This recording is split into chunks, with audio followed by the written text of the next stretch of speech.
This week we're looking at the week beginning November 15th, and my revenue was $480.98. My name is Gazim, and this is my startup story.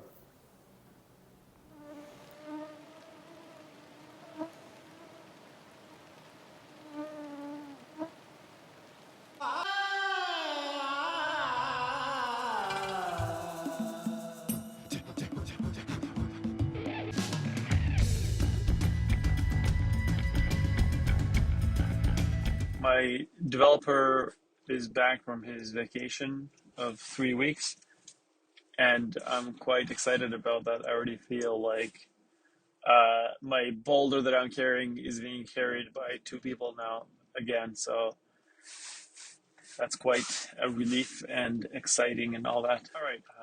This time off has allowed me to think about our process, and basically in the past I was assigning him tasks and we weren't using a sprint planning, or I'm not sure what the exact term is going to be, but we weren't using an agile methodology that involves sprint planning. I was assigning him tasks and he was completing them, and we had a stand-up scheduled every Monday, Wednesday, and Friday, which wasn't really working because tasks just kept getting pushed over to the next time, and it didn't feel most productive, myself included.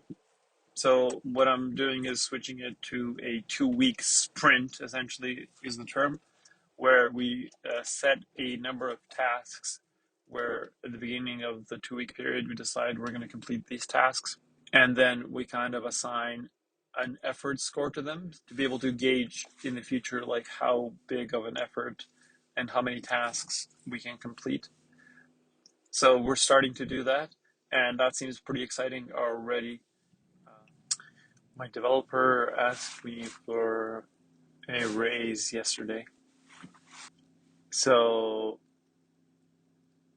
it wasn't easy decision to make, really. It wasn't a hard decision because he's got the performance, the talent, the know-how, and I guess I'm concerned by the fact that he had to ask for a raise instead of getting one as part of a process.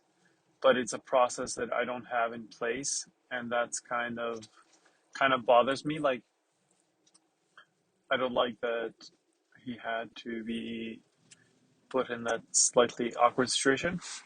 It's not a bad thing. Like, I don't think it's a bad thing.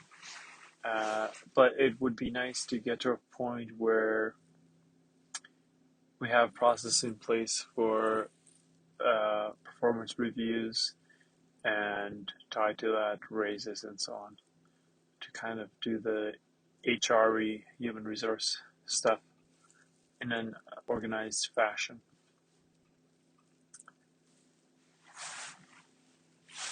Other than that, so today was a good day. No, it wasn't. Today kind of sucked. I ended up being very distracted in the morning. I ended up on a Twitter rabbit hole researching this crypto thing called Constitution DAO, where a bunch of folks were getting raising money to buy the Constitution, a copy of the Constitution that was being auctioned off. So, and I was trying to investigate what's happening with that. In the afternoon, I was able to go back to coding my login or sign up issue for new customers. And it's really interesting because I'd been away for like 4 days, and it took me a while to wrap my head around to where I was and reestablish context, like which part of the problem I was solving, what I had tried, what I had not. And mind you, I'm keeping really decent notes on what I'm trying, what I'm not. And even then, it was still a bit troublesome. Yeah, it took me about half an hour or so to kind of get the hang of it again and start working on the problem. And I'm very close. I keep saying that, That's the nature of the game. I always feel like I'm very close. And the other nice development that happened is my coach got approved by this funding committee. What I would like to do next week is start focusing on actually turning on billing and updating the marketing and the graphics to match this higher profile of a client that I would like, and to match a higher price point. I believe all things have to kind of signal to the buyer that this is a good product that deserves them to depart with their hard-earned money. And one of those signals is indeed graphics and just the polish that needs to be there. So it's a matter of updating the graphics, updating the iconography, updating the app icon, making sure that what we charge matches other signals that the customer receives from the app. That includes updating the marketing website and all these things around it. One of the really hard things to manage has been this life balance, or this work-life balance. So on Monday, I went and visited family, and instead of just taking off the weekend, I ended up taking Monday off as well because, well, I could, and I didn't have a boss. It's a really hard balancing act because I don't want to be rigid, but if I'm not at the same time, it can be quite very devastating, very costly, because a week will pass by really quick without much being accomplished. One of the questions I got around the new hire,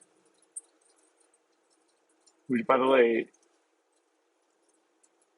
is yet to be determined whether it is working out or not, is how do you know that the person is the right fit to own a part of your company? In some cases, be a co-founder.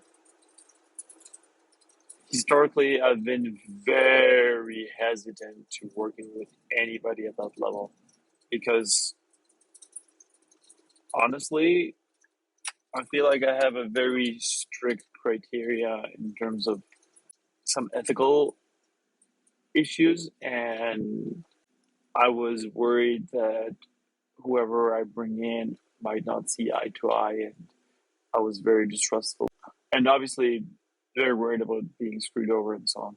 So for the longest time, I never did anything about that. Like, I was like, it's meant, like, this is gonna be it. It's gonna be myself, and that's it. Then I learned from a friend of mine. He had hired what amounted to a co-founder and gave them a percentage of his company. And then the way he broke it down is that you just let them earn out the percentage instead of giving them the whole amount right up front. That's called vesting.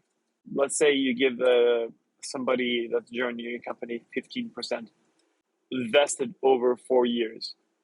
If they remain in the company for 4 years, they get 15%.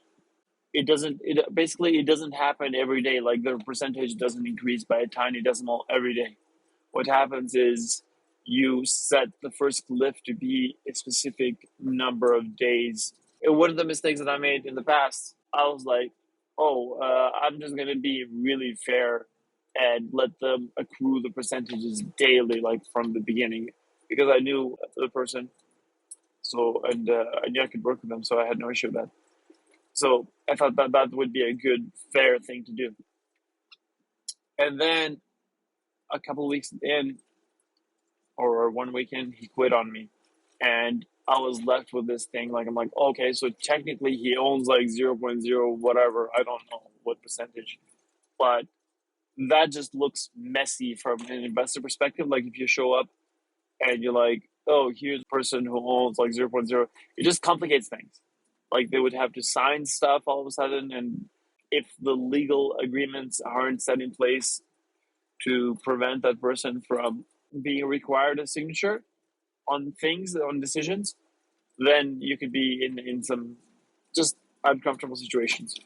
So my advice is you set a cliff at least for like a 3 month period if you're working with somebody, to make sure that within that period you can fire them if they don't work out and they don't own any part of the company. And both sides obviously have to be aware of this and understand that there's going to be zero hard feelings about a thing like that happening, because if it doesn't work for one side, it doesn't work for both sides likely. So yeah, there's the cliff, and then after the cliff, usually it happens where every quarter another percentage is accrued on top until they earn out the full percentage of, let's say, for example, if you want to give them 50% after 4 years, they stay for 4 years, they earn 15%, and then that's it. Now, after that 4 year period, they can walk away and still own the amount of shares that would have been 15% at that time. There's nothing you can do about that. It's not going to be unfair if you sell for $10 billion later and they own that many shares, because they helped you get to that point. So you need to get over that.